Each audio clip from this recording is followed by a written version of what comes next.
वास्तविक रूप से देखी जाए तो बड़ी माता कौन सी है?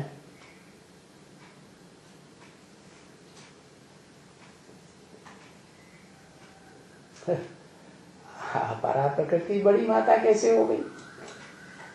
बच्चा तो तब पैदा होगा जब आत्मा और देह दोनों का मेल हो।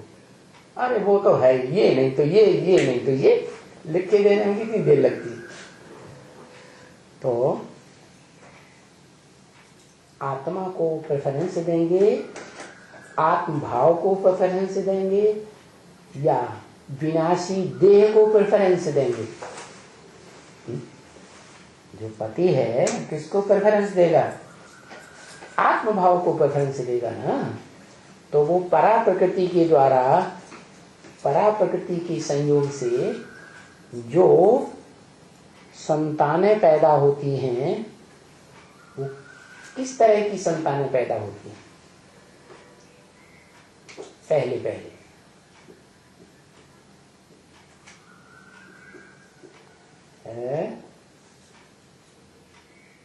आत्मभाव वाली कौन सी? उन्हें क्या कहा जाता है? उनका नाम कुछ है इस दुनिया में कोई, या शास्त्रों में नाम कुछ पढ़ा है? कोई रूप है उस तरह की आत्माओं का? घंटों लगते हैं। ब्रह्म अरे अम्मा तो है, बड़ी अम्मा। हाँ, क्या सपूत? कपूत सपूत कहां से?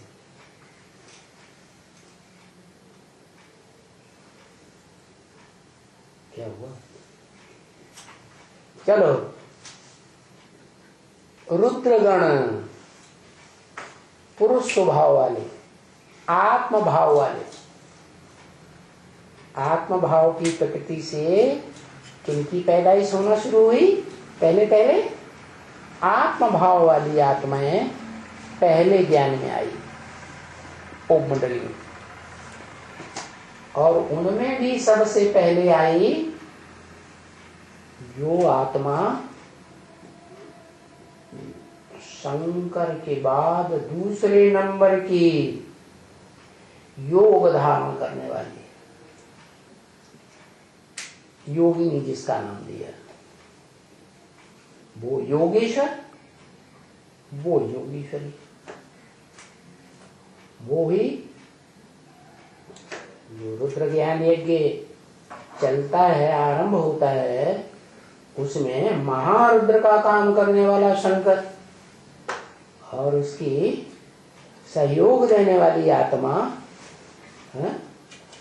रुद्र, महारुद्र के साथ रुद्राणी। तो वो दोनों आत्माएं मिलकर के जो संगठन तैयार करती है उसका नाम पड़ता है रुद्रमाला। 108 इस तरह के बच्चे तैयार होते हैं पहले पहले, जो आत्मिक स्टेज धारण करने वाले, क्योंकि आत्मभाव वाली माता से ही जन्म लेते हैं। समझा? फिर क्या होता है? फिर बाद में जो साक्षात्कार वाला भक्त था अव्वल नंबर, कौन? दादा देख रहा है ना? वो पहले भी आया था, आकर के वापस चला गया, सिर्फ सुन लिया क्या कि मेरा ब्रह्मा का पाठ है, और सिंध हैदराबाद में जाके सत्संग में उसने अपना काम शुरू कर दिया, सत्संग का जोर शोर से। तो वो आत्माएं जो रुद्रमाला के बच्चे पहले बनते हैं, ज्ञान में पहले निकलती हैं, वो रुद्रमाला के बच्चे ज्यादा जन्म इस सृष्टि पर पुरुष के लेंगे या स्त्री के लेंगे? पुरुष के ज्यादा जन्म होते हैं, इसलिए वो भी दुर्योधन दुशासन की लिस्ट में आ जाते हैं। और जो माता है ना, वो माता आत्मभाव वाली है, जिससे संजीवनी बूटी तैयार होती है। प्रैक्टिकल में पवित्र जीवन जीने वाली ब्राह्मणी बनती है। लेकिन उसके जन्म इस सृष्टि पर स्त्री रूप के ज्यादा होंगे कि पुरुष रूप के ज्यादा होंगे? पुरुष रूप के ज्यादा होंगे। है वो माता जो परा प्रकृति बनती है, जिससे आत्म स्थिति वाले बच्चे पैदा होते हैं। पहला बच्ची पैदा हुई कौन सी? योगिनी हुई ना। तो योगिनी तो पुरुष प्रकृति वाली है ना, रुद्रमाला का मणका हुआ ना, इसलिए वो तो पुरुष जन्म ज्यादा लेती है, और सारे ही मणके पुरुष जन्म ज्यादा लेते हैं। लेकिन माँ कैसी है? आत्मभाव वाली तो है, लेकिन फॉलो किसको करती है? 100% किसको फॉलो करती है? शंकर को फॉलो करती है ना, पुरुष शरीर को फॉलो करती है ना। इसलिए वो स्वयं चोले के हिसाब से कैसी है? चोले के हिसाब से सहयोगिनी है अव्वल नंबर की, या अपनी चलाने वाली है? पक्की सहयोगी। जैसे ब्रह्मा बाबा के जीवन में पक्की सहयोगिनी कौन बनी थी? ओम राधे। ऐसे ही पक्की सहयोगिनी, तो वो पक्की सहयोगिनी का नाम संजीवनी बूटी है। संपूर्ण जीवन धारण करती है, और संपूर्ण जीवन उसे कहेंगे जो सुख ही सुख में रहे हर जन्म। या जो पुरुष स्वभाव के रुद्रमाला के मण के जन्म जन्मांतर के राजा बनने वाले हैं, वो तो मार काट मचाते हैं? तो हिंसक दुनिया में उनको युद्ध करना पड़ता है, तो देह का सुख ले पाते हैं? नहीं। देह का सुख लेने में, आत्मा का भी सुख लेने में सबसे आगे कौन गई है? रानी तो दुनिया में बहुत होती है, महारानी है शंकर। शंकर का कहाँ देह का सुख, आत्मा का सुख, और जो विष पीने वाला है देह से।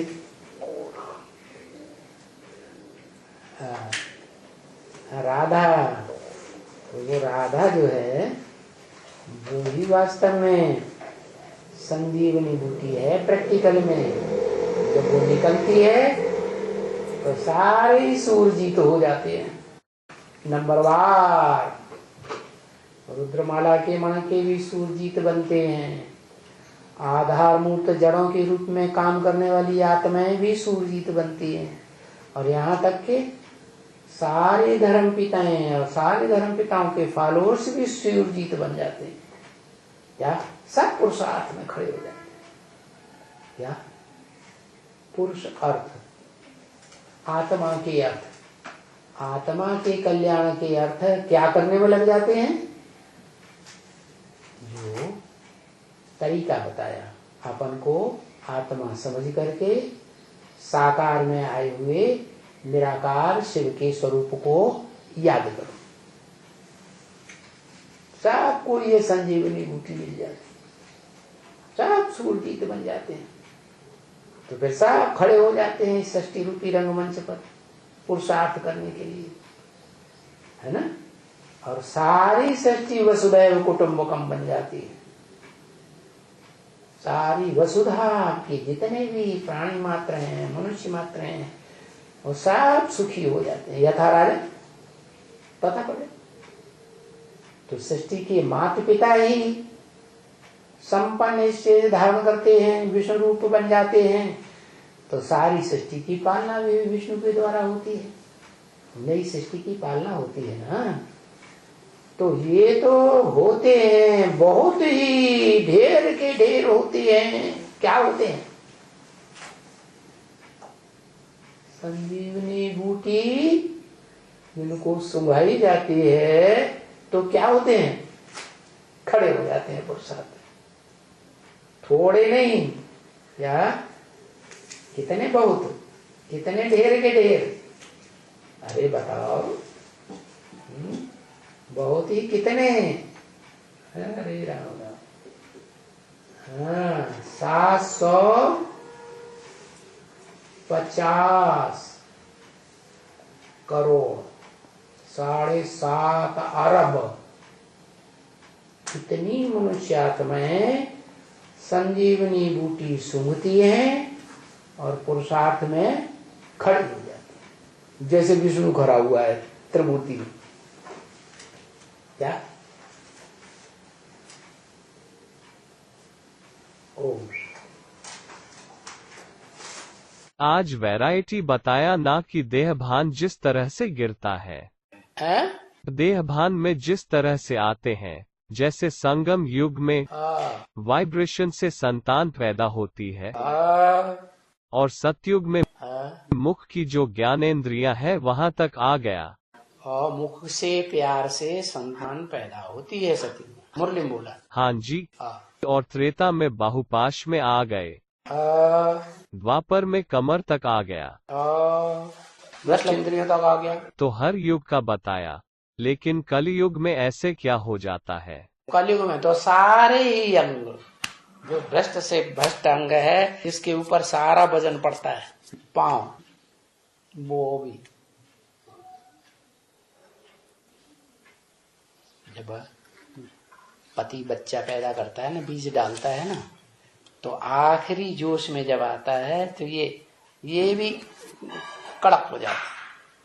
हाथ पांव सब कड़क हो जाते हैं। सारे शरीर से,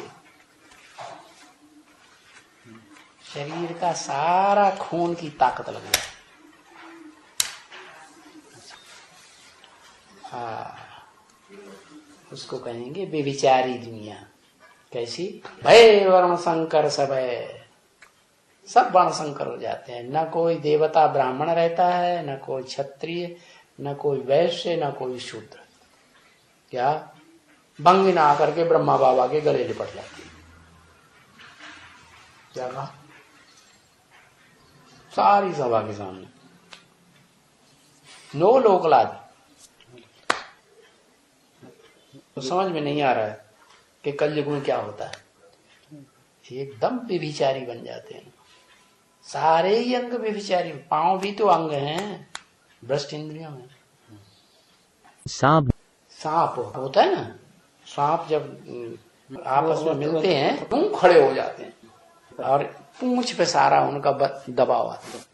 विकारों की पूंछ के ऊपर पूरा उनका दोनों का शरीर खड़ा हो जाता है। इतने विकारी होते हैं, तो सांप जैसे हो जाते हैं मनुष्य। एड़ी से चोटी तक की सारी ताकत लगा देते हैं, तब संतान पैदा होती है। चलो एक बात हुई, अब दूसरी बात। धर्म पिताओं को स्पेशल योगी क्यों बोला है? जो जितना बड़ा योगी होगा वो फिर वशीकरण मंत्र वाला होगा कि नहीं होगा? अच्छा, उतने सारे हुजूम को वो अपने में कन्वर्ट बस में नहीं करता है, कन्वर्ट कर लेता है। नहीं करता है। जैसे इस्लाम धर्म का और क्रिश्चियन धर्म का इतना बड़ा हुजूम है। तो मतलब मोहम्मद, इब्राहिम और क्राइस्ट का तो योग बल से उन्होंने हुजूम माना दुनिया के बड़े हिस्से को वशीकरण मंत्र से वश में कर लिया ना। फिर एक और बात है, गंदुम फल की कहानी बताते हुए बताया ना, इव अपने पति को बरगलाती है। लेकिन क्या? लेकिन इव के साथ प्रवृत्ति कहाँ रहती है? प्रवृत्ति रहती है राधा के साथ। इव तो टपक पड़ती है ना। टपक पड़ती है। कलाएं कितनी रह जाती हैं? 8। रोशनी कितनी रह जाती है? आधा। फिर आधे से भी कम होती है कि नहीं? त्रेता के आखिरी जन्म के बाद तभी इब्राहिम आ जाता है। कौन सा पलड़ा भारी हो जाएगा? भ्रष्ट इंद्रियों का कि श्रेष्ठ इंद्रियों का? भ्रष्ट इंद्रियों का। खबर हो गया। पत्नी तो वास्तव में राधा होनी चाहिए ना। पत्नी राधा कैसे होनी चाहिए? श्रेष्ठ इंद्रियों का आकर्षण रह गया। अब भ्रष्ट इंद्रियों में आ गया। फिर अच्छा, इसलिए जब इब्राहिम ऊपर से आत्मा ही निमित्त मात्र ऐसी आ गई इस संसार में। जैसे कहते हैं ना, बच्चा घर में आया तो ऐसा बच्चा घर में आया, सारे घर की काया पलट हो गई, धन ही धन आने लगा। तो निमित्त कौन बना? वो बच्चा। ऐसे इब्राहिम आया और सारी सृष्टि में वो वाइब्रेशन फैल गया, काम इंद्रियों का, भ्रष्ट इंद्रियों का भ्रष्ट वाइब्रेशन फैल गया। उसको किसने पहले पकड़ा? इव ने पकड़ा, देवान वाली ने। लेकिन वास्तव में माया पहले पकड़ के इव को बरगलाती है ना। अगर और गहराई से देखा जाए तो ईव पकड़ाती, ईव माया पकड़ती है, ईव को कंट्रोल कर लेती है। माया तो बच्ची है, बेटी है ना। मतलब पहले माया पकड़ती है और फिर अपनी माँ को बरगलाती है। जानती है इसके हाथ में सारी पावर है, इसकी पावर से आधा विनाश हो गया ये जब हिलती है तो। माया बेटी मतलब उधर रियल में बेटी होती है या कोई और संबंध में रहती है? वो दादी अम्मा है कि नहीं? कौन? जगदम्बा। जगदम्बा तो वहां भी दादी अम्मा बन जाती है। ठीक है।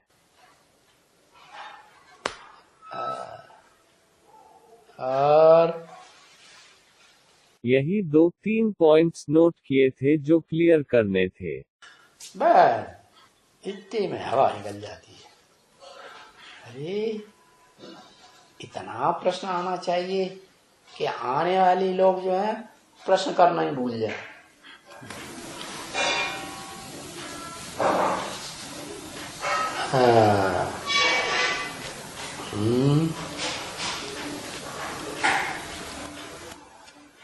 तभी भी तो कहेंगे चार्वाक सिद्धांत। क्या?